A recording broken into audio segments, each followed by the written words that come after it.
Nós te damos graças, Jesus, por toda a obra que o Senhor tem feito em nós.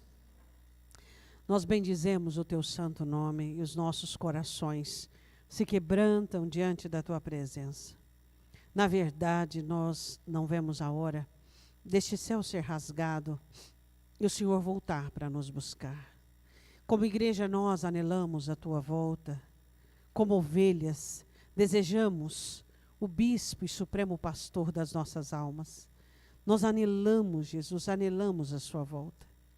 Enquanto estamos aqui, nós precisamos aprender, precisamos ouvir a voz do teu Espírito e precisamos entender.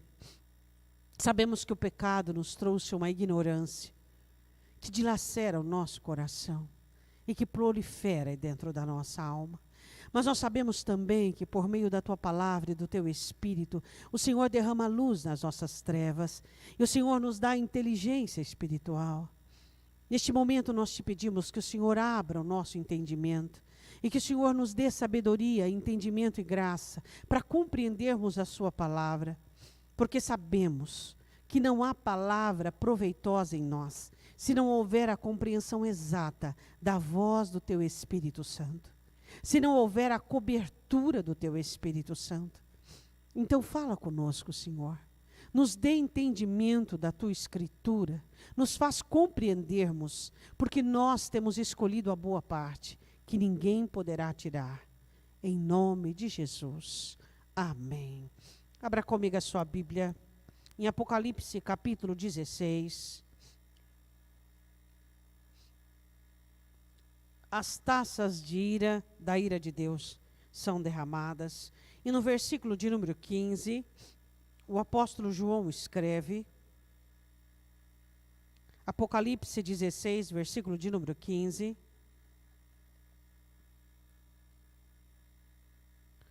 Amém? Eis que venho como ladrão. Bem-aventurado aquele que vigia e guarda as suas roupas, para que não ande nu e não se vejam as suas vergonhas. Pode assentar-se, eu gostaria que você lesse novamente esse versículo. Leia novamente este versículo. Jesus diz, eis que venho como ladrão, ele está dizendo sobre a ação repentina do Senhor Jesus Cristo na sua volta. Onde não terá tempo para arrependimento, não terá tempo para quebrantamento, não terá tempo para conserto e nem para contrição. Não vai dar tempo para ninguém arrepender-se, não vai dar tempo para ninguém rever posicionamentos, não vai dar tempo. Ele diz que será como um piscar de olhos, como um relâmpago que se mostra no Oriente e se põe no Ocidente. A volta do Senhor Jesus é iminente e ela será muito rápida. Pisque os seus olhos. Isso acontecerá dessa forma. Então ele diz assim, vigiai. E bem-aventurado aquele que vigia e faz o quê?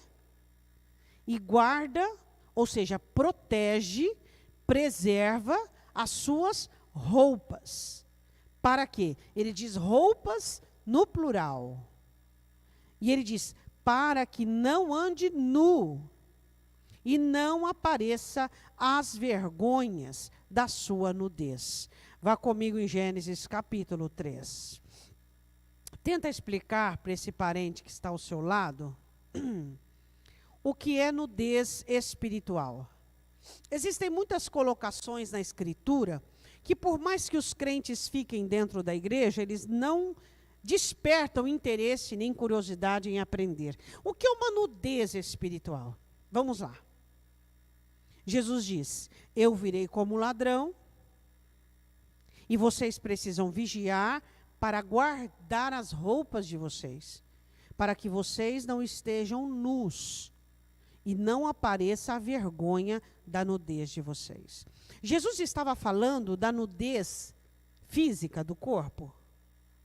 Não. De que nudez ele estava falando? Da nudez espiritual, não é? Agora, o que é nudez espiritual? O que é nudez espiritual?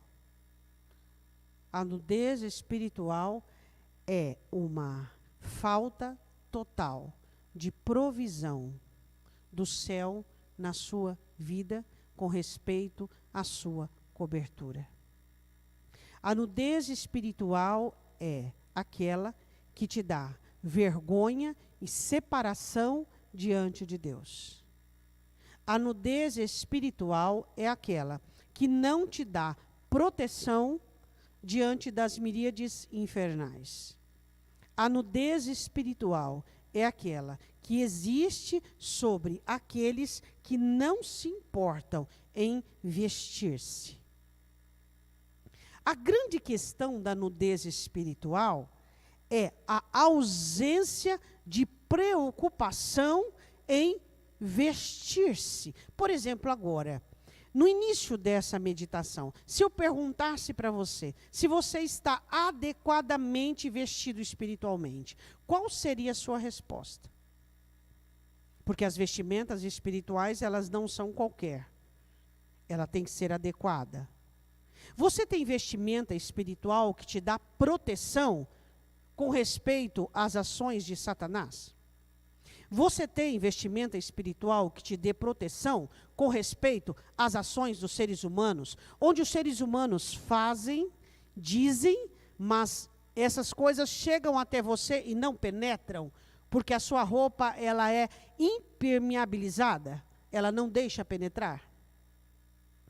Você tem vestimenta espiritual que faz com que o céu olhe e vê você distinguido diante de uma multidão onde as suas vestes brilham como o sol?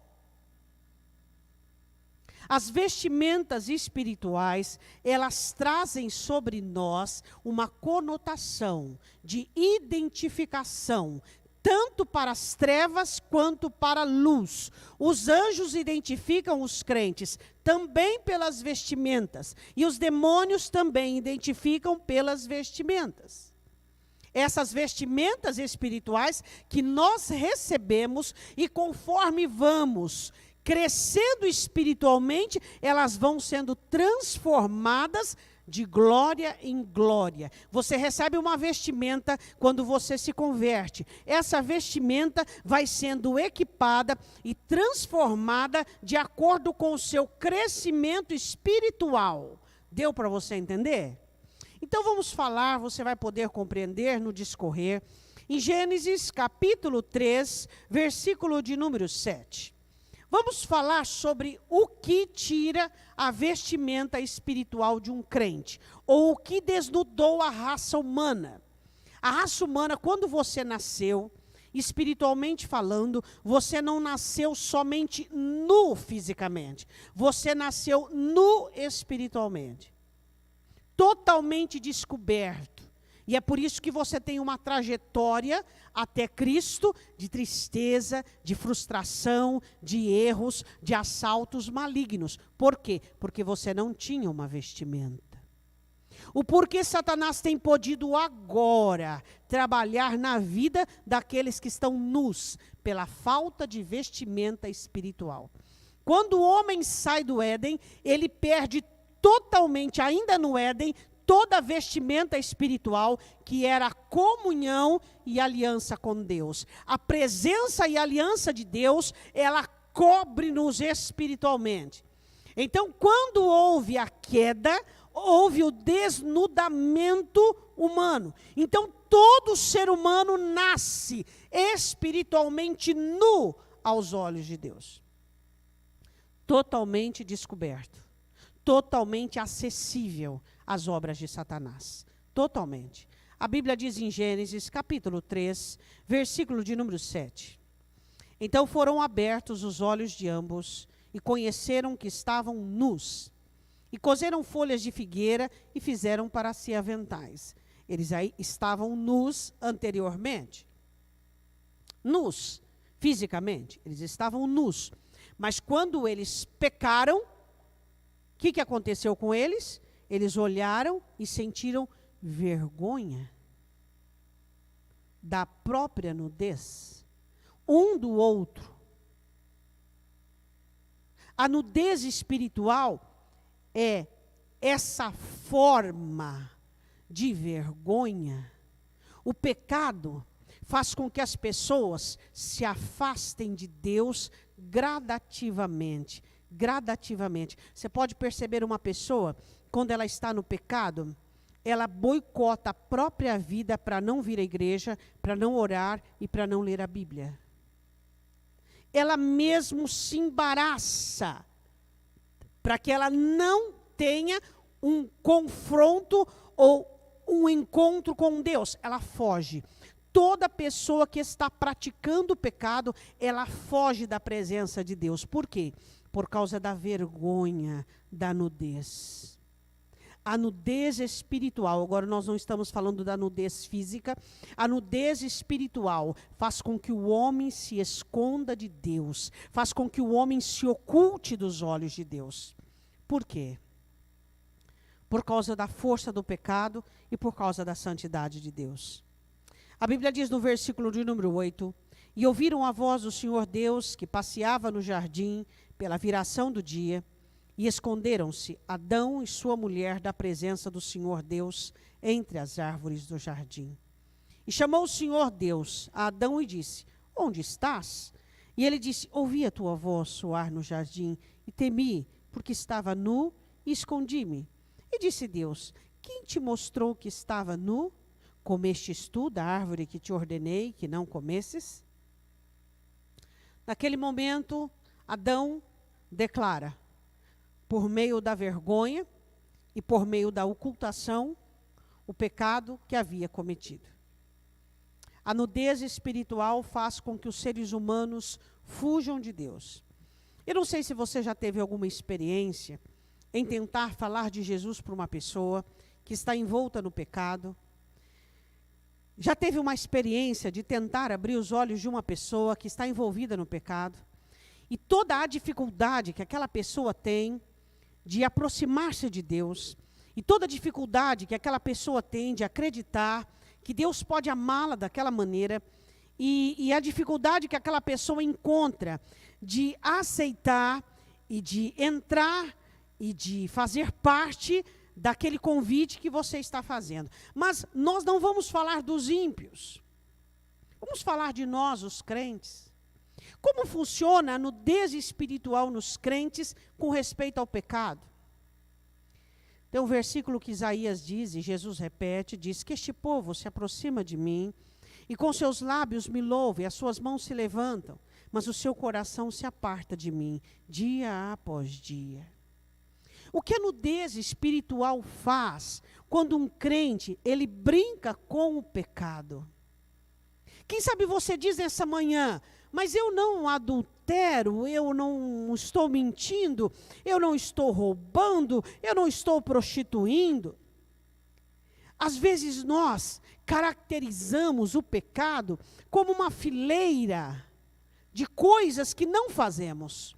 E nos esquecemos que pecado também são coisas que deixamos de fazer. A Bíblia diz, se você sabe fazer o bem e não faz, você está cometendo pecado. Se você olhar na galeria das igrejas de Laodiceia, algumas delas faziam coisas muito boas. E o problema delas é que elas deixavam de fazer coisas que eram boas. Algumas delas não faziam coisas erradas, não. Faziam coisas boas, mas o Senhor dizia, vocês têm deixado de fazer essas, que são essas as que me importam. Deixa eu dizer uma coisa para você. Analisando de uma maneira muito rápida as coisas boas que você faz. Todos nós sabemos de cor as coisas boas que fazemos. Você tem certeza que essas coisas boas são as que Deus espera de você? Como no caso de Marta, que estava toda dedicada e toda servil na visita do Senhor Jesus em sua casa, e ela achava que estava como nota 10, agradando em tudo, e até mesmo abordou o Senhor Jesus dizendo, olha, corrija minha irmã. E Marta recebe uma repreensão. Ficou muito surpresa com a repreensão, porque não acreditava que estava desagradando, que estava errando. A grande questão é que nós temos que entender, dentro de todas as coisas boas que fazemos, será que as coisas boas que fazemos têm sido aceitas por Ele? Será que nós estamos estagnando nas nossas coisas boas e não temos melhorado? Vamos lá, esse ano de 2021 que está quase terminando, quais foram os progressos que você fez nas coisas boas que você faz? Vamos esquecer das coisas ruins. Vamos esquecer por um momento das coisas ruins. Vamos falar das nossas coisas boas. Aquela que nós nos alegramos, que nós ficamos contentes em fazer. Aquelas que deixam a nossa cabeça tranquila e você coloca a cabeça no seu travesseiro e dorme um sono profundo. Vamos falar dessas coisas boas. O quanto elas têm progredido.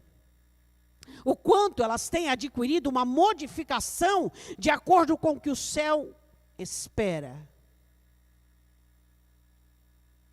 Quantos de nós, que as nossas coisas boas ficaram paralisadas, sem progresso, sem prosperidade, sem mudança, e foram murchando, murchando, murchando, murchando, até desaparecerem.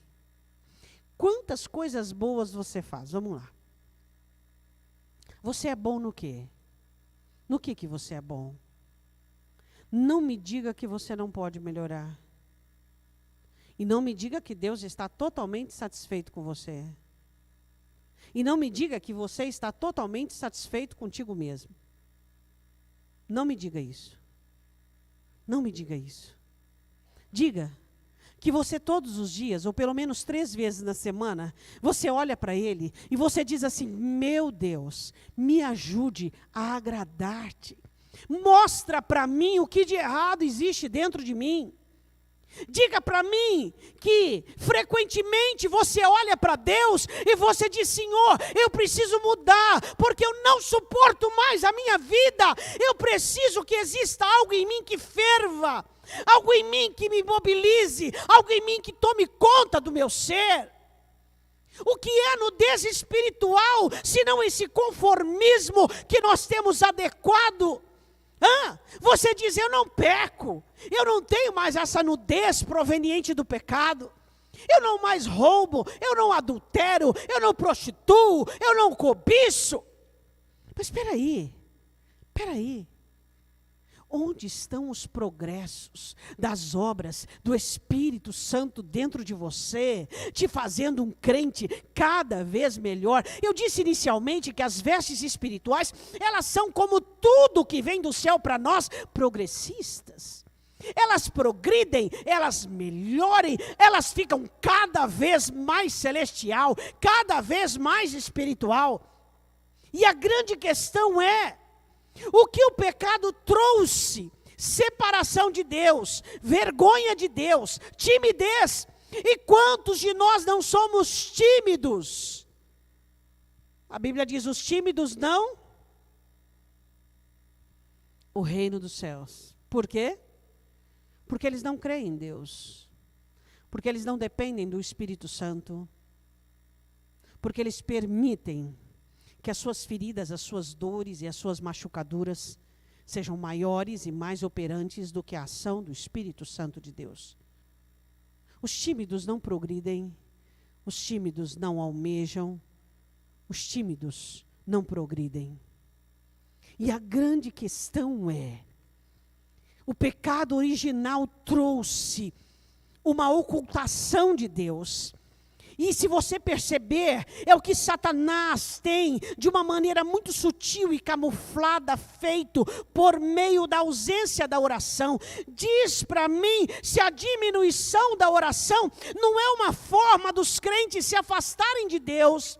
Diz para mim que quando você diminui os seus períodos de oração, e um dia não deu tempo, e aí no outro dia você programa e diz: hoje eu vou orar e vou falar com Deus. Ou então você diz: amanhã será um dia diferente, e aquele dia passa e termina, e você não deu e não teve um altar diante do Senhor. Diz para mim se isso não é uma ocultação, se você ao invés de progredir, não está dando passos em direção ao contrário da presença do Senhor. O pecado faz isso. E o mundo está no pecado. E o diabo governa sobre o pecado. E eu e você temos a nossa lista que não fazemos. Agora, onde está a nossa lista do que fazemos? E vamos compará-la à Escritura sobre o que é o esperado de cada um de nós. Eu não tenho que ser o melhor membro da minha sociedade. Você não tem que ser o melhor membro da sua sociedade. Os nossos parâmetros têm que se equiparar à Escritura. Sociedade te aprova, sociedade me aprova. Não fazemos mal, contribuímos com a sociedade. Mas e o céu? O que o céu tem esperado de mim? E o que o céu tem esperado de você?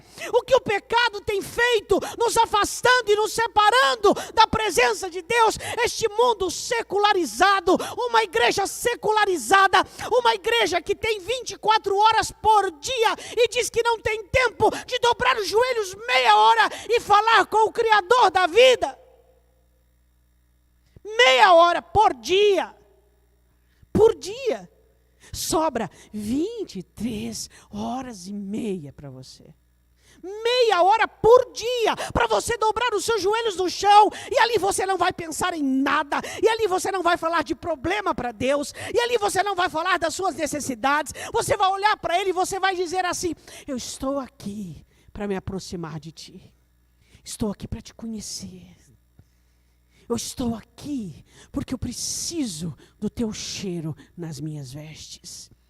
Porque eu preciso do teu brilho nas minhas vestes. Porque eu preciso que as hostes da maldade, os principados, os anjos e todo o exército celestial e infernal me reconheçam como um cidadão do céu.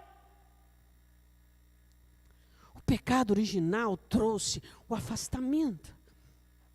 E Satanás tem trabalhado desde o Éden para afastar o homem de Deus. Uma hora não dá tempo, outra hora não se tem tempo, outra hora não deu tempo. E assim por diante. E o tempo? De quem é o tempo? É dele. E as pessoas sofrem com o tempo. Sofrem com os problemas que a vida traz, sofrem com todos os distúrbios, os disparates da vida, só que elas não conseguem entender que o que faz delas próximas, o que faz delas ter uma vida diferente, são as vestes que elas conquistam pela proximidade com Ele. A proximidade com Deus te veste, cobre a sua vida, te dá cobertura espiritual. E nós muitas vezes deixamos de entender isso. Tudo começou lá, a nudez começou aqui, no Éden. E ela continua. E ela continua. E Satanás vai trabalhando, e trabalhando, e trabalhando, e trabalhando. Dá uma olhada agora, ninguém está te ouvindo. Essa semana, se você for somar todos os períodos de oração sua, oração mesmo, de dobrar os seus joelhos no chão e abrir um salmo e falar com Deus. Quanto tempo dá? Essa semana, quanto tempo dá? Quanto tempo dá? Aí você diz assim, não tive tempo. Faz 24 vezes 7 para você ver se não deu tempo. Sabe o que acontece conosco? Sabe por que muitos de nós estamos desnudados das roupas da comunhão? E não somos identificados, e as coisas para nós se embaraçam, e nós estamos cada vez mais distantes. Deixa eu dizer uma coisa para você. Quando você começa a distanciar-se de Deus, você começa a perder uma vontade. Vontade de vir à igreja, vontade de ler a Bíblia e vontade de orar. Aí Jesus diz, vigiai. Vamos lá. Vamos fazer assim. Qual foi a época que você já esteve mais crente na sua vida? É agora ou alguma vez você já esteve mais crente do que agora? Vamos lá. Não, pastora, eu já estive mais crente do que hoje. Então quer dizer que você está esfriando espiritualmente? Você percebe que se você analisar as coisas de perto, você começa a ter conclusões assustadoras. Se você um dia orou mais do que agora, se você um dia teve mais comunhão com Deus do que agora, você está esfriando espiritualmente. E Jesus disse em Apocalipse: vigiai, porque eu vou vir como ladrão. E não são as boas obras que você faz que vão te dar a salvação, mas a sua comunhão com Deus. É o cheiro dele em você. É as suas vestes que identificam você como salvo, porque nós lavamos as nossas vestes no sangue do Cordeiro. Isso não se faz isoladamente, isso não se faz uma vez apenas. Diga amém. Eu quero que você vá comigo em Ezequiel 16, fazendo uma comparação com Israel. Vê o seu estado e o meu estado. Ezequiel 16. Puxa a fita comigo. Quando Jesus te viu, quando ele te encontrou, como é que você estava? Nu, descalço, cheio de infecção, sem umbigo cortado, jogado. Foi ou não foi assim? Foi ou não foi assim? Ezequiel capítulo 16, versículo de número 4. Quanto ao teu nascimento, no dia em que nascestes, não te foi cortado o umbigo, nem fostes lavado com água para te limpar, nem tampouco fostes estregado com sal, nem envolto em faixas. Não se apedou de ti olho algum para te fazer alguma coisa, compadecendo-me de ti, antes fostes lançado em pleno campo, pelo nojo da tua pessoa, no dia em que nascestes. Passando eu junto de ti, vi-te, revolvi-te no teu sangue e disse: ainda que esteja no teu sangue, vive. Sim, disse-te, ainda que esteja no teu sangue, vive. Eu te fiz multiplicar como renovo do campo, crescestes, engrandecestes, chegasse a grande formosura, avultaram os seus seios e cresceu o teu cabelo, mas estava nua e descoberta. Passando eu junto de ti, vi-te, e eis que o teu tempo era tempo de amores, e estendi sobre ti a aba do meu manto, e cobri a tua nudez, e te dei juramento, e entrei em aliança contigo, e diz o Senhor Deus, e tu ficaste sendo minha. Não existe vestimenta espiritual sem aliança com Deus, e sem Ele ser o seu dono. Sem intimidade, não existe. Não existe vestes espirituais sem essa comunhão com Deus. Aí você pergunta: eu me sinto desprotegido. Não é que você se sente desprotegido, você está desprotegido. Por quê? Por causa da nudez espiritual. O que te dá proteção não são misticismos e nem achismos. O que te dá proteção é a proximidade com Ele, é a aliança com Ele, é a intimidade com Ele, porque o pecado original trouxe a vergonha e a separação, e Jesus Cristo trouxe o quê? A aproximação. Diga amém. Se você pudesse dizer de 0 a 10 o quanto você está próximo de Deus, o quanto você diria de 0 a 10? Vamos lá. Sabe que é, pastora, porque eu trabalho na igreja, porque eu, nada, esquece isso. Esquece isso. É o quanto, aquilo que Jesus diz, vocês são meus amigos. É isso. De 0 a 10, o quanto existe de intimidade sua com Ele. Seja sincero, ninguém está te ouvindo. E aí? Você precisa consertar isso. Porque isso traz nudez espiritual, onde pouco a pouco você vai se afastando dele sem perceber. É de uma maneira imperceptível. Por quê? Porque se você quisesse uma religião, você teria ficado no seu catolicismo. Você não veio buscar uma religião em Jesus Cristo, você veio buscar uma aliança, uma comunhão, uma interação. Jesus diz, nós vamos ser um só. Pai, faz deles e eu, João 17, um só. Isso é o cristianismo. Diga amém. Gênesis 9, segunda situação que traz a nudez espiritual. essa aqui é uma enfermidade nos crentes. Paulo diz: não vos embriagueis com vinho, mas enchei-vos do Espírito. Gênesis 9, Noé sai da arca, seu pai era lavrador, e ele resolve plantar uma vinha. E ele planta uma vinha. E essa vinha cresce e dá muitas uvas boas e maravilhosas. E ele resolve fazer vinho. E ele faz o vinho. E ele toma vinho e ele se embriaga. E ele fica nu. Pessoa embriagada perde o tino. E ele fica nu. E então a Bíblia diz assim, que o seu filho Cã o vê na sua nudez. E ele zomba do pai, debocha do pai e acha aquilo intrigante. Sabe o que deveria ter projetado isso em Cão? Ele conhecia seu pai, sabia de todo o trabalho árduo. A Bíblia diz que Noé era um homem que andava com Deus, um homem justo. E ao ver o seu pai daquela maneira, ele devia ter sentido. O que ele deveria ter sentido? Dó. Piedade. Constrangimento. O que mais? Ao ver o pai daquela maneira, embriagado, desnudado. Hoje a nudez é uma coisa muito comum. Você vai na praia e você vê as pessoas nuas quase. Mas naquela época, e para o judeu, não. O corpo é algo muito sagrado. E ele vê o pai nu. E a Bíblia diz assim, que ao invés dele sentir um constrangimento, ao invés dele sentir aquela afetação, aquela coisa que incomodava por dentro, ele debocha do pai.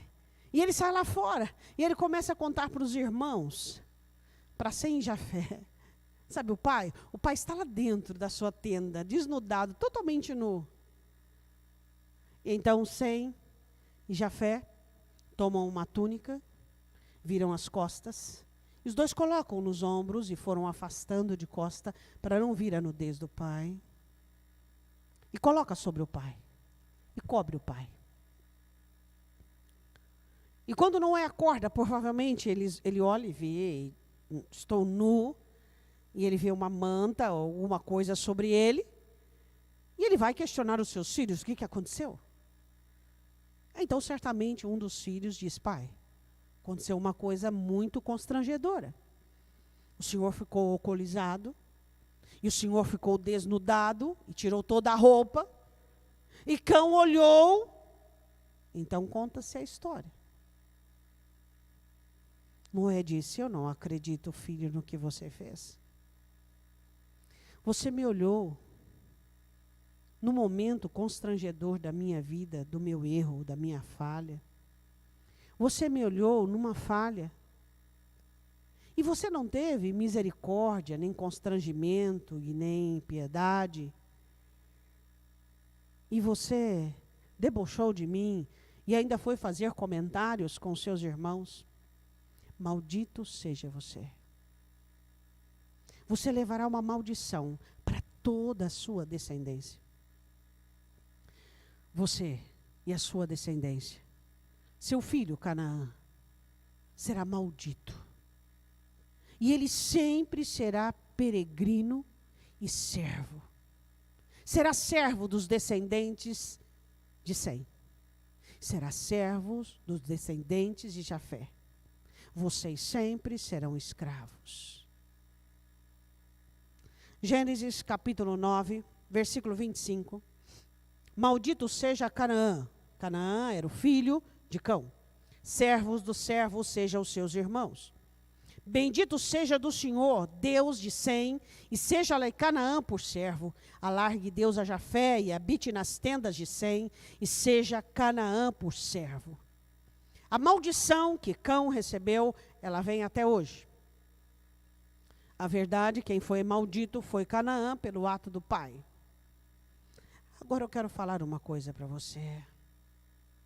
Vamos deixar um pouquinho o Cão de lado e Canaã, e vamos falar um pouquinho da nudez proveniente da embriaguez. Você acha que é somente o vinho ou a pinga, como nós mesmos dizemos, né? Ou a cerveja, os uísques da vida que embriagam? Não. Não. Muitas coisas conseguem tirar o tino das pessoas. Hã? Eu quero que você vá comigo em Apocalipse capítulo 3. Quero te falar de uma igreja embriagada.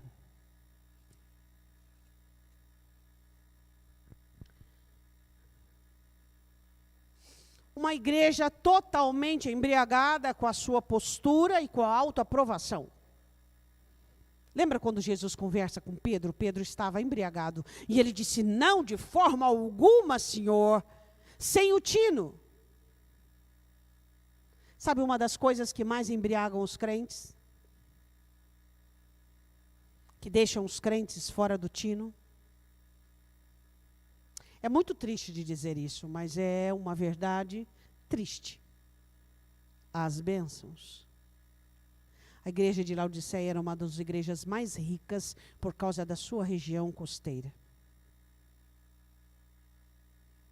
E essa igreja, ela além de ser uma igreja rica, que tinha um fundo monetário muito bom, ela é uma igreja que abundava em recursos humanos. Tinha pessoas muito inteligentes e muito hábeis. E era uma igreja que tinha uma posição muito elevada aos olhos de todas as outras igrejas. E assim também ela se sentia. Você se sente melhor em alguma coisa por alguma outra coisa? E você já parou para prestar atenção naquilo que Paulo diz? Que algumas coisas que para nós é elevada, para Deus é abominação. Será que a nossa condição de nível e a nossa escala de valores, ela é igual à de Deus? A de Laodiceia não era. Era uma igreja que estava embriagada. Embriagada com a sua postura, embriagada com o seu achismo e embriagada com a sua religião. Eles se achavam os mais crentes que existiam. E Jesus diz, vocês acham que enxergam porque produzem um pó que é bom para a visão, o pó frígio, a cidade produzia, vocês são cegos. Vocês acham que estão bem trajados e as pessoas... Você já foi naquelas igrejas que as pessoas fazem aqueles desfiles de moda? Então, vocês acham que são bem trajados? Vocês são desgraçados, nus. Vocês estão nus. E a igreja fica pasma com a conclusão e com o veredito do Senhor Jesus. Por quê? Porque era totalmente o contrário daquilo que eles pensavam. Como deve ser difícil quando você e eu pensamos o contrário do céu, e quando nós não estamos entendendo o que o céu está dizendo. A nudez vinda pela embriaguez. A Bíblia diz assim, em Apocalipse, capítulo 3, versículo de número 16. Assim, porque és morno e não és frio, nem quente, vomitar-te-ei da minha boca. A temperatura deles estava equivocada. Como dizes, rico sou, estou enriquecido, de nada tenho falta. Não sabes que és desgraçado, miserável, pobre, cego e nu? Aconselho-te que de mim compre ouro provado no fogo, para que te enriqueças. Roupas brancas para que te vistas, e não apareça a vergonha da tua nudez. E que unja os teus olhos com colírio para que vejas. Porque eu repreendo e castigo a todos que amo. Sê, pois, zeloso e arrepende-te. Temperatura errada, conceito errado e tudo errado. Uma igreja totalmente embriagada e nua. Por quê? Porque eles criaram os próprios parâmetros. Sabe uma coisa muito interessante?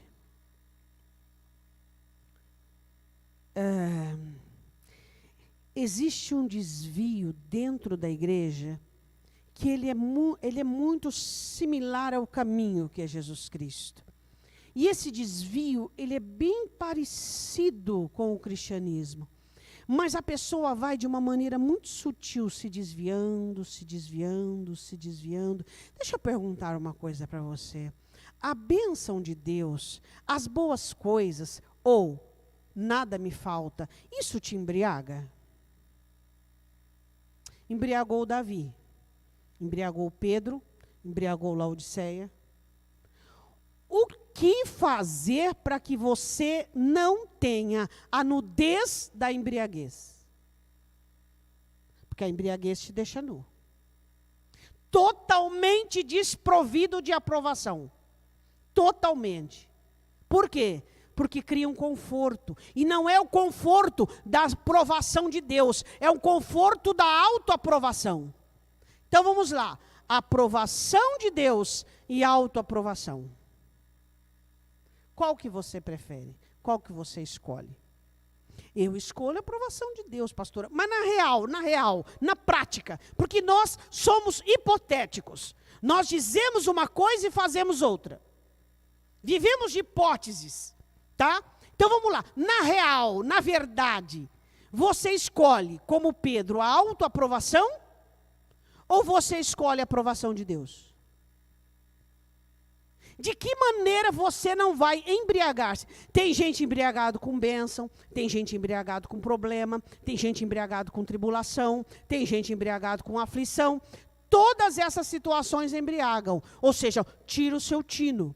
Você não vai mais buscar a aprovação de Deus, você vai buscar qualquer outra coisa, a não aprovação de Deus, você vai buscar a autoaprovação e o próprio sentido. E aí? Hoje, agora, o que Deus tem a dizer sobre você? Jesus olhando para você, como olhou para a igreja de Laodiceia. Jesus olha para você e diz assim, bom, eu vejo que você está aprendendo, está mudando, que você tem me ouvido, que você tem entendido, que você tem orado mais, que você tem me levado mais a sério, que você tem se entregado mais. Ou você está totalmente equivocado. Por quê? Porque você é abençoado, porque você tem boas coisas, porque você tem uma boa vida, mas eu não estou vestindo você. Você está vestido pelo próprio conforto, pela própria aprovação, pela própria conduta. E aí? Vamos lá. A igreja de Laodiceia ficou totalmente surpresa com a repreensão. A embriaguez te leva à nudez. Jesus diz, vocês estão nus. Aconselho-te que compre de mim roupas brancas para que te vistas. A religião sua não salva. Você diz, eu sou crente, isso aí não significa nada. Não significa nada você dizer que você tem uma religião. Você tem que ter Jesus Cristo dentro de você. Você tem que buscar por Ele. Você tem que amar. Você tem que ter uma luta espiritual. Se você não lutar espiritualmente, a carne já te venceu. Se você olhar e dizer, não tenho luta, minha vida é uma paz enorme. O que significa quem tem uma paz enorme? Significa Davi lá no seu palácio, olhando e tentando, cobiçando Batseba. Daqui a pouco vai aparecer a sua Batseba. Por quê? Porque a nossa luta não acaba, nós estamos na carne ainda, revestidos pela carne, temos a velha criatura, nós temos o mundo, nós temos o diabo e nós temos uma escritura para cumprir. Isso não é uma guerra. Paulo diz, a nossa luta não é contra a carne, ou seja, contra o ser humano e contra o sangue, mas contra principados e potestades, ou seja, nós estamos em uma batalha e a embriaguez, ela te leva à nudez. Cuidado com o seu conforto pode ser uma maldição na sua vida. Uma maldição, onde você não tem necessidades de buscar a presença de Deus, de buscar a face de Deus. Pastora, mas então quer dizer que eu tenho que ter problema? Não. Você tem que ter uma consciência que você leu no início. Vigiai, porque eu vou vir como ladrão. E vocês precisam estar vestidos para não ser desachados nus. Mas o seu conforto não te deixa orar? Hã? Então vamos lá. Pastora, mas sabe o que acontece? Eu sou a pessoa que mora comigo me aprova. Hã? É. Meu marido, meus filhos, minha família, minha esposa, eles já se acostumaram comigo. Está tudo andando bem, correndo bem. Você sabia que Ananias aprovava Safira e Safira aprovava Ananias? É. Existem pessoas que se acostumam com tudo e existem pessoas que têm defeitos empáticos. Você sabia que você pode morar com uma pessoa que tem o mesmo defeito que você? É. E aí? Hã? A grande questão que você precisa entender: cuidado com a embriaguez do conforto, do descanso. Cuidado com a embriaguez da bênção. Próximo. Quero que você vá comigo em Êxodo, versículo 32. A próxima nudez. O povo disse assim a Arão: esse Moisés está demorando demais, já fazem muitos dias que ele subiu, nós nem sabemos se está vivo. Vamos fazer o seguinte, disseram para Arão, vamos fazer um bezerro. E vamos declarar que este é o Deus. O povo precisa de alguma coisa para tocar, de alguma coisa para enxergar, de alguma coisa para ver. Êxodo 32, versículo de número 6. O interessante, você sabia que eles fizeram o bezerro, estavam adorando o bezerro, e eles achavam que estavam servindo a Deus do mesmo, assim, sabe? Como que é esse negócio aí? Vamos ver na escritura. 5. E Arão, vendo isto, edificou um altar diante dele e apregou Arão e disse: amanhã será festa ao Senhor. Quer dizer, com um bezerro de ouro, festa ao Senhor. Mas Jesus falou sobre isso, pastora. Ninguém pode servir a dois senhores. Por que Jesus diz isso? Porque tentariam servir a dois senhores. 6. No dia seguinte, madrugaram e ofereceram holocaustos e trouxeram ofertas pacíficas. E o povo assentou-se a comer e a beber. Depois levantou-se a folgar. Então disse o Senhor a Moisés: vai, desce, porque o teu povo que fizeste subir do Egito tem se corrompido e tem se desviado. Capítulo 32, versículo de número 25. E vendo Moisés que o povo estava despido, porque Arão o havia deixado despir-se para vergonha entre os seus inimigos, pôs-se em pé Moisés na porta do arraial e disse: quem é do Senhor, vem a mim. Então se ajuntaram a ele todos os filhos de Levi. E então disse o Senhor Deus: cada um põe a sua espada sobre a sua coxa. Passai e tornai pelo arraial de porta em porta, e mate cada um a seu irmão, e cada um ao seu amigo, e cada um ao seu vizinho. E os filhos de Levi fizeram conforme a palavra de Moisés, e caíram do povo aquele dia 3.000 homens. Diga, entendi. Entendi. Ezequiel capítulo 14. Vá lá comigo um pouquinho. Versículo de número 6. Portanto, diz a casa de Israel: assim diz o Senhor Deus: convertei-vos e tornai-vos dos vossos ídolos, desviai os vossos rostos de todas as vossas abominações, porque qualquer homem da casa de Israel e dos estrangeiros que peregrinam em todo Israel, que se alienar de mim e levantar os seus ídolos, João diz: filhinhos, abstenhai-vos dos ídolos. Idolatria espiritual, o que é? Idolatria espiritual causa nudez espiritual. O que é idolatria espiritual? O que é? Idolatria é tudo aquilo que você coloca à altura ou acima de Deus. Pastora, nada está acima de Deus na sua vida. Não responda precipitadamente. O que é importante para você? Vamos lá. Tudo o que ocupa o seu tempo. Tudo que tem a sua maior dedicação. E tudo que está em primeiro lugar em suas atividades. Isso que é importante para você. Não é o que você diz, mas é o que tem em você. Idolatria é o que tem em você. É o que tem o seu afinco e a sua determinação. Isso é idolatria.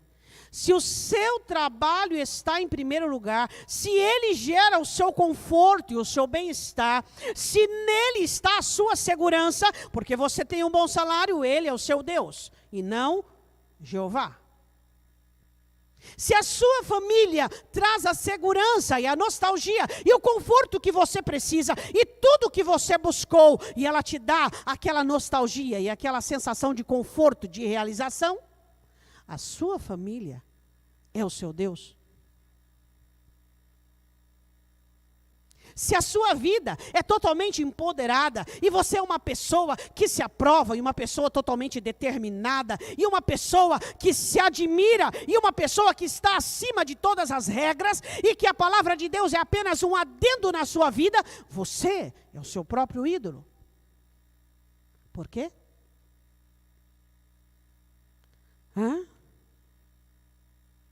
A grande questão é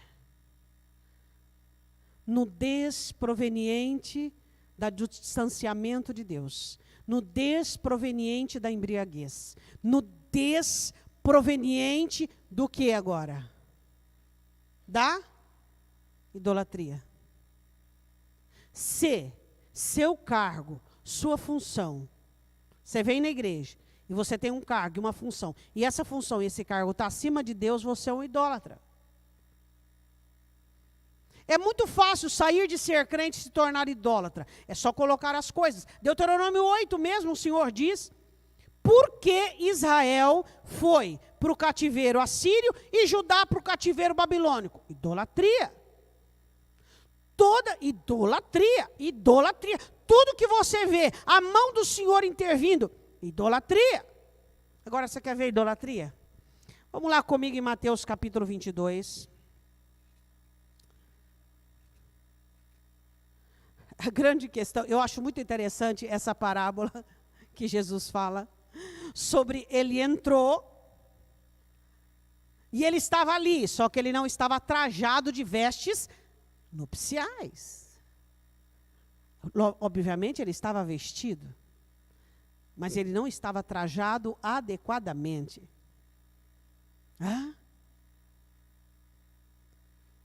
Será que a idolatria tem te dado vestes inadequadas e indevidas? Responde, você é um idólatra?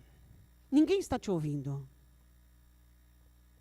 Às vezes você se sente ofendido com isso, dizendo, como eu sou idólatra? Eu nunca tive imagem de barro.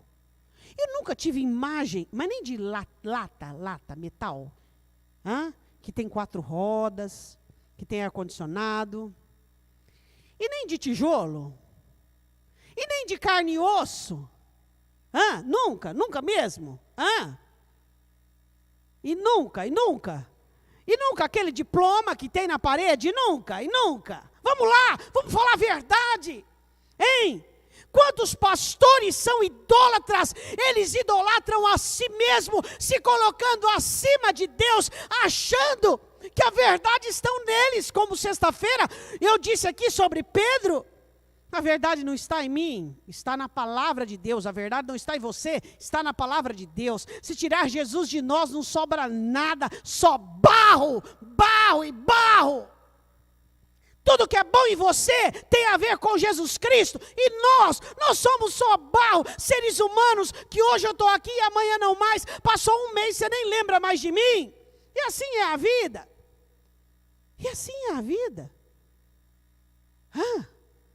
E é por isso que você tem uma vida só. E é por isso que você não pode ter a nudez da separação de Deus. Você não pode ter a nudez da embriaguez das coisas boas, nem das aflições e nem dos problemas. E você não pode ter a nudez proveniente da idolatria. Jesus coloca uma parábola falando sobre o reino dos céus e sobre o encontro com Jesus Cristo, sobre as bodas do seu filho, que lá a igreja vai estar. E ele diz assim em Mateus capítulo 22, e enviou os seus servos a chamar os seus convidados para bodas, e eles não quiseram vir. Veio outros servos dizendo, eis que tenho já o meu jantar preparado, e os meus bois cevados já mortos, e tudo está pronto, vinde às bodas. Eles, porém, não fazendo caso, foram para onde? Lembra da outra parábola de Jesus sobre as 3 coisas que farão os crentes perderem o arrebatamento? Hã? Comprei um campo, trabalho. Me casei, família. Comprei o quê? Campo, bens. Casei, família. Comprei uma juntas de boi, trabalho. Bens, trabalho e família, que vai embriagar os crentes e eles vão perder o arrebatamento. E Jesus disse, vigiai porque eu vou vir como ladrão, guardai as vossas roupas para que vocês não sejam achados nus e apareça a vergonha da vossa nudez. E aí? Um foi para o seu campo, outro foi para o seu negócio. Existem coisas mais importantes que servir a Deus. Marta dizia isso. Marta dizia isso.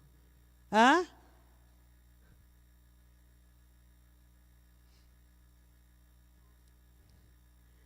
E outros, apoderando-se dos servos, ultrajaram e mataram. O rei, tendo notícia disso, encolorizou-se, enviou seus exércitos, destruiu aqueles homicidas, incendiou a sua cidade. Então diz aos servos, as bodas na verdade estão preparadas, mas os convidados não eram dignos. E depois das saídas dos caminhos, convidai para as bodas todos os que encontrardes. Lá vai eu e você, né? E os servos saindo pelos caminhos, ajuntaram todos quantos encontraram, maus, bons, e a festa foi cheia de convidado. O rei, entrando para ver os convidados, viu ali um homem que não estava trajado com veste. Ele estava vestido, mas não estava com vestes nupciais. E disse-lhe, amigo, como entrastes aqui, não tendo veste nupcial? Como que você conseguiu? Hã? Como que você conseguiu? Você sabe por que Jesus põe esse adendo? Ele podia ter terminado essa parábola da maneira que ele termina as outras. Mas por que ele põe um adendo de um intruso lá dentro?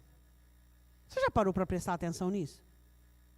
Essa parábola nunca te incomodou dizendo, mas peraí, como é que alguém pode entrar nas bodas e então o Senhor olha e diz assim, mas peraí, como é que você conseguiu entrar? Mas peraí, ele entrou por algum buraco, pelas portas do fundo? O que Jesus quis explicar com esse adendo nessa parábola? O mesmo que você possa me explicar como é que um crente consegue ficar dentro da igreja, ler a Bíblia, ouvir a palavra, cantar canções, isso aí significa isso. Fazer orações e não ir para o céu. A mesma coisa. Hã? A mesma coisa. Hã? Amigo, como que você conseguiu entrar? Hã? Como que as pessoas conseguem ter a Bíblia na mão e não entender o que está escrito? Você não quer ler o Antigo Testamento? Não leia. Se você não é espiritual para entendê-lo, não leia. Mas leia Mateus, Marcos, Lucas e João. E você vai ser um crente supimpa. Leia só esses 4 evangelhos. Principalmente Mateus, onde fala, Jesus explica sobre as últimas parábolas.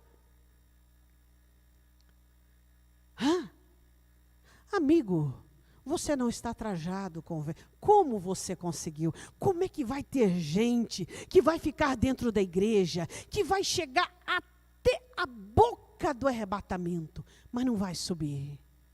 Como consegue? Como é que é possível isso? Diz para mim.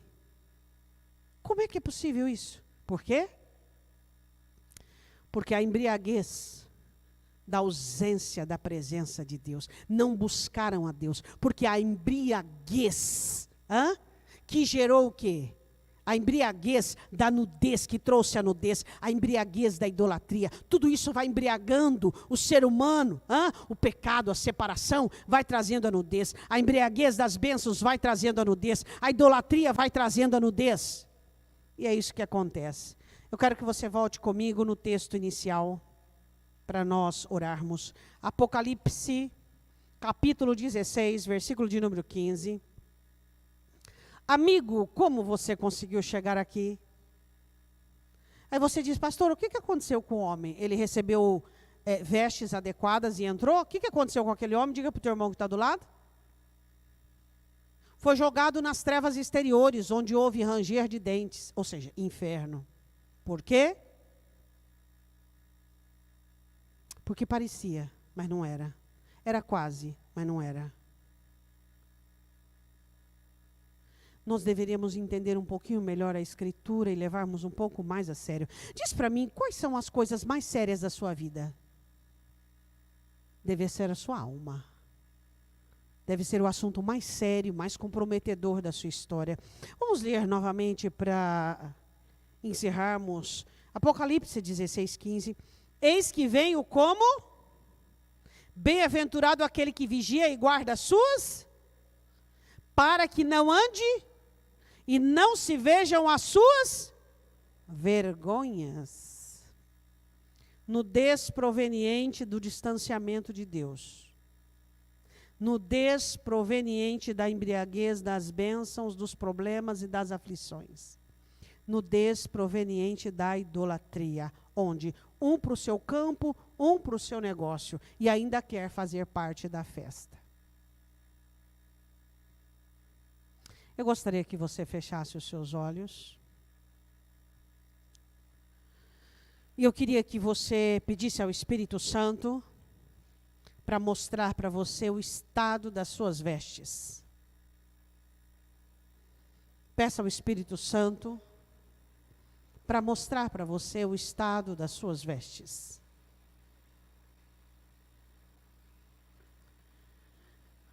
Quantos de nós não temos tido uma vida de oração, de comunhão com Deus? Nos acostumamos com que a bondade de Deus e a comunhão com Deus, e ficamos desapercebidos. O Senhor Jesus não quer que você esteja nu. Quando você fica nu, você fica exposto.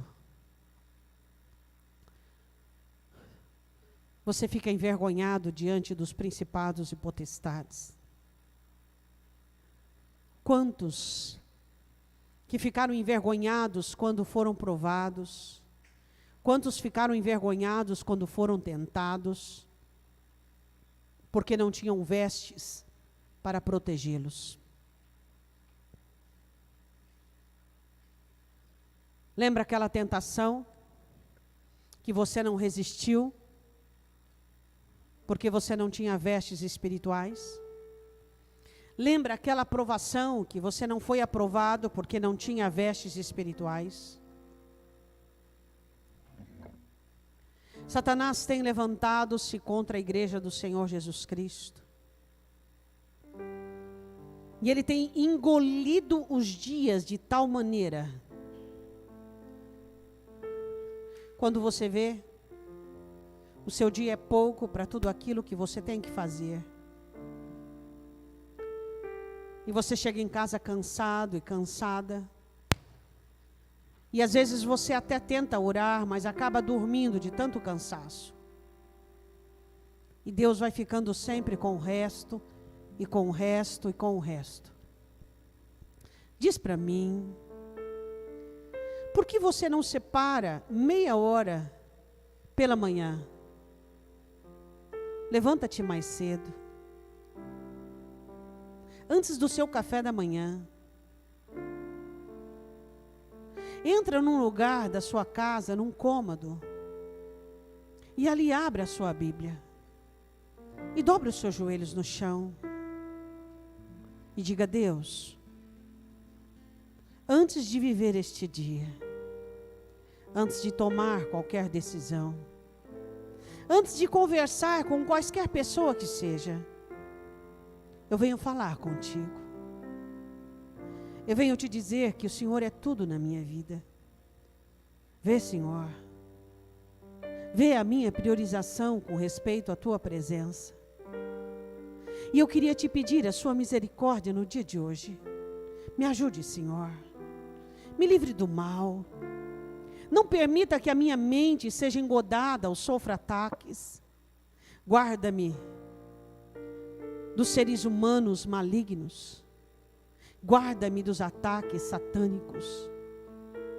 E se houver alguma questão, alguma situação a ser resolvida, que o Senhor me dirija. Enche o meu coração de paz, Senhor. Que eu possa ouvir a sua voz, acima da voz do meu coração e acima da voz da circunstância. E quando eu ficar irritado e angustiado com alguma coisa, me ensine a ter paz. Me ensine a combater os meus sentimentos. E depois você levanta da sua oração com uma ótica totalmente diferente de tudo. E durante aquele dia, você sentirá a ministração do Senhor em todo o tempo. Porque logo pela manhã, você levantou um altar ao Senhor. Satanás tem afastado os crentes de Deus pela falta de oração. Fala para o Senhor nesta manhã. Eu preciso orar mais. Eu preciso ter mais períodos de oração. Eu preciso falar mais contigo. Eu preciso mostrar a minha face ao céu. Quem sabe quando você faz alguma proeza, alguma coisa, você sente necessidade de postar onde você vai, o que você está comendo, o que você está fazendo. Mas se você não sente necessidade de chegar no céu e de, quem sabe, ouvir dos anjos aquilo que Daniel ouviu. Daniel, o céu te ama. O céu te ama, Daniel. Por quem você quer ser visto? Realmente é pela mídia e pela tecnologia? Pelas pessoas que querem saber da sua vida para fazer comentários, na maioria deles nocivos e pejorativos sobre você? Quanto tempo você gasta olhando para o seu celular, vendo a vida dos outros, para saber o que os outros estão fazendo? E você não sente necessidade de dizer para o céu: eu estou aqui. Eu estou aqui. Eu quero ser visto pelo céu. Eu quero ser vestido pelo céu. Eu quero ser enxergado pelo céu. E eu quero ter roupas que vão sendo cada vez mais brancas e iluminando cada vez mais, e cada vez mais, e cada vez mais. E eu não quero a nudez do distanciamento do Senhor, onde eu ficarei totalmente desprovido e acessível aos ataques. Existem pessoas que só vão descobrir que estavam nus quando aparecem as Batsebas da sua vida, como Davi. Davi estava nu e não sabia. Existem pessoas que só percebem que estão nuas pela embriaguez, quando a maldição está presente. Existem pessoas que só percebem que estão nuas quando seus ídolos estão levantados e determinando suas vidas e monopolizando sua história. Diga para o Senhor: eu quero que o Senhor me vista. Eu quero ter as vestes de quem o céu ama. Eu quero ter as vestes de quem te reconhece e quem é grato e não dos embriagados. Eu quero ter as vestes de quem tem um único altar. Por favor, Senhor, Eu quero que o céu me reconheça. Eu quero que o Senhor, quando voltar, me encontre vestido. Diga ao Senhor.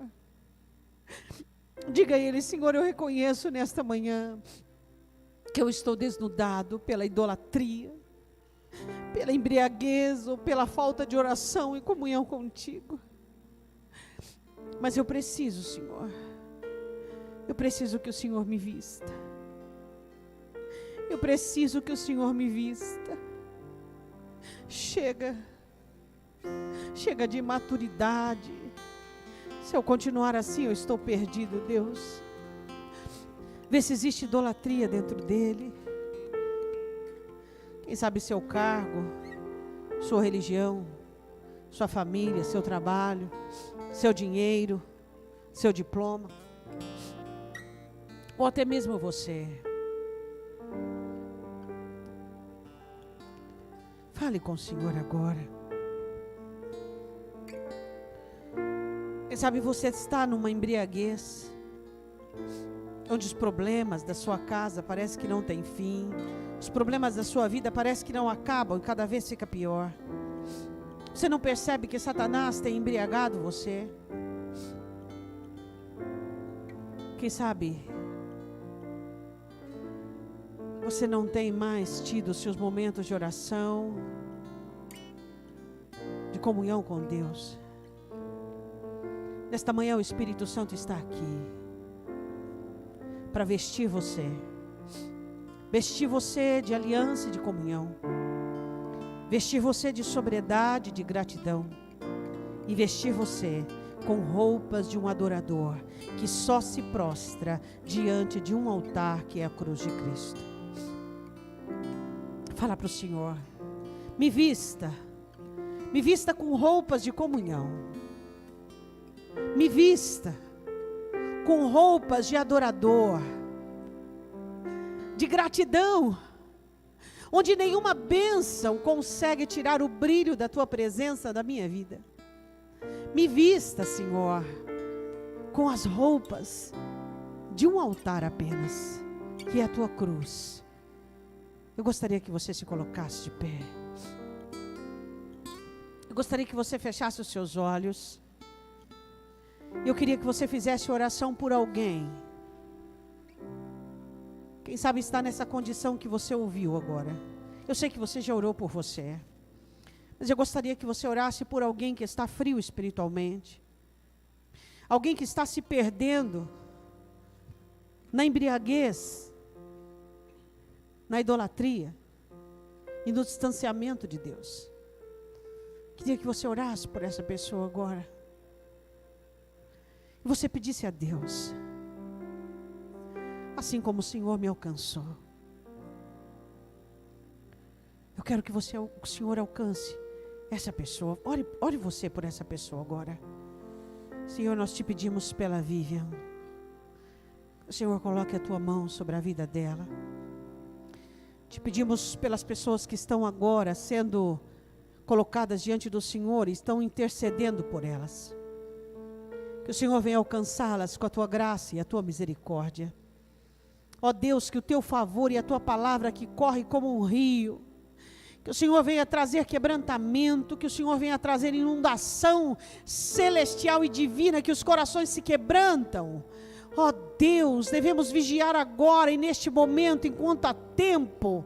O tempo se abrevia e nós vivemos dias cruciais, dias finais, onde tudo será decidido, meu Senhor. Então, em nome de Jesus, que possamos ter vigilância necessária, para que as nossas vestimentas estejam aprovadas e sejam nupciais, meu Deus, para o encontro com o nosso Senhor, com o nosso esposo, com o cônjuge da sua igreja, Senhor. Nós declaramos em nome de Jesus, não aceitamos a nudez da embriaguez, da idolatria, ou da separação do Senhor por meio da correria do dia a dia, dos compromissos. Diga ao Senhor: o meu maior compromisso é contigo. Diz para Ele: eu vou levantar meia hora mais cedo, eu vou lá naquele cantinho, dobrar o meu joelho, abrir a minha Bíblia e vou falar com o Senhor. Eu não vou sair de casa para trabalhar sem a minha oração. Eu não vou fazer mais isso. Eu não vou roubar a tua misericórdia, nem a tua graça, nem o teu favor, meu Senhor. Eu não vou ser alguém que viva ilegalmente da tua graça, não vou fazer isso. Diga ao Senhor, quantas pessoas vivendo ilegalmente da graça de Deus. Por quê? Porque hoje o sol nasce sobre elas. Porque hoje o sangue de Cristo está sobre a igreja e tem abençoado a muitos. Mas você viu o texto da parábola de Jesus? A graça, ela pode te levar abençoado até a porta do céu. Mas ela não vai te colocar lá dentro, se ela não operar dentro de você o sacrifício do Senhor Jesus Cristo. Se ela não levar você à cruz. Você pode ser abençoado e a graça te leva feliz, te leva no conforto, ela te leva até a porta do céu, mas ela não te deixa entrar. Então não faça isso. Não viva ilegalmente. Não seja um ilegal. Não faça isso. Deixa a graça de Deus mover sobre você. Deixa a palavra de Deus mudar você e transformar você. Oh Deus. Oh Deus. Oh Deus. Oh Deus. Oh Deus. Coloque a mão no seu coração. Senhor, nós não queremos uma vida dentro da igreja abençoada, se vamos estar fora do céu. Nós queremos uma vida dentro da igreja abençoada, estarmos dentro do céu. Mas para isso o céu tem que estar dentro de nós agora. Então nós declaramos que como igreja nós abrimos o nosso coração para o dono do céu e para o Senhor do céu, para que Ele realize as mudanças que devem ser feitas, as transformações que devem ser feitas, e que a palavra do Senhor venha como espada afiada de 2 gumes, trazendo mudança e trazendo transformação, em nome do Senhor Jesus. Levante sua mão direita para o alto. Que o poder da palavra do Senhor sobre a sua vida e sobre a sua alma venha constranger você cada vez mais e conduzir você a um estreitamento com o Espírito Santo de Deus, onde tudo estará alinhado e a aliança de Deus contigo seja eterna e para sempre, que te cubra de graça e de misericórdia, em nome do Senhor Jesus. Amém? Diga amém. Deixa eu só falar uma outra coisa para você. Você sabia que existem ilegais dentro da igreja? Que Deus não vai tirá-los de dentro da igreja, instituição, mas eles ficarão fora do céu. Eu quero dizer uma coisa para você. Não basta você frequentar cultos, você tem que ter a ação da palavra aqui dentro de você, transformando a sua vida, transformando o seu coração. Olha para a parábola que você leu de Jesus Cristo. Aquele homem que conseguiu entrar até dentro da festa, mas foi tirado. Por quê? Porque Jesus disse neste mesmo texto: muitos são chamados, mas poucos os escolhidos. Deus te abençoe. Vá em paz, em nome de Jesus. O meu melhor eu quero.